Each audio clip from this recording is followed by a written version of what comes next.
Ჩემრუნდებით პირდაპირ ეთერში თბილისის განვითარების ფონდს საქმიანობა შეუწყდა ამის შესახებ სპეციალურ განცხადებას ფონდის თანამშრომლები ავრცელებენ. თანამშრომლებს სამუშაოდან ყოველგვარი წინასწარი გაფრთხილების გარეშე გაათავისუფლებენ. თბილისის მერის მიერ დაფუძნებული ფონდი უშუალოდ დედაქალაქის ხელმძღვანელობის მითითებებს ასრულებდა დაფინანსების შეწყვეტის შემდეგ სამშენებლო კომპანიებმა მუშაობაში აჩერეს, რის გამოც 400-ზე მეტი ოჯახი უსახლკაროდ დარჩა. საპასუხო განცხადებას ავრცელებს თბილისის მერია. მერიაში აცხადებენ, რომ განვითარების ფონდის თანამშრომლების შრომითი ხელშეკრულების ვადა მიმდინარე წლის სექტემბრის ბოლოს ამოიწურა და ახალი ხელშეკრულებების გაფორმება უკვე აღარ მოხდება.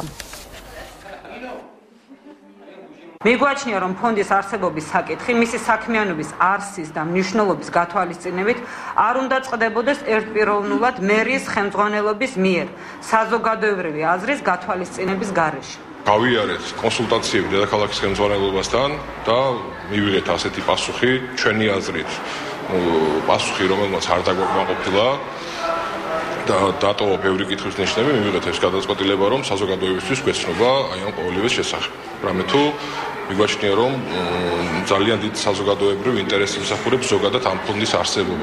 ხელშეკრულებას ვადა გავიდა სექტემბერში, გამომდინარე იქიდან, რომ სხვა პროექტებს აღარ ახორციელებენ, შესაბამისად უკვე შეწყვეტ ხელშეკრულებით ამ თანამშრომლებთან ურთიერთობა. ჩვენ გვაქვს აღებული ვალდებულება და შესაბამისად ჩვენ დავასრულებთ ამ ყველა პროექტს, რომელიც არის მიმდინარე. თუმცა ის უმრავლესობა პროექტების უკვე დასრულებულია, სადაც იქნა კონკრეტულად ფონდის თანამშრომლების ჩართულები.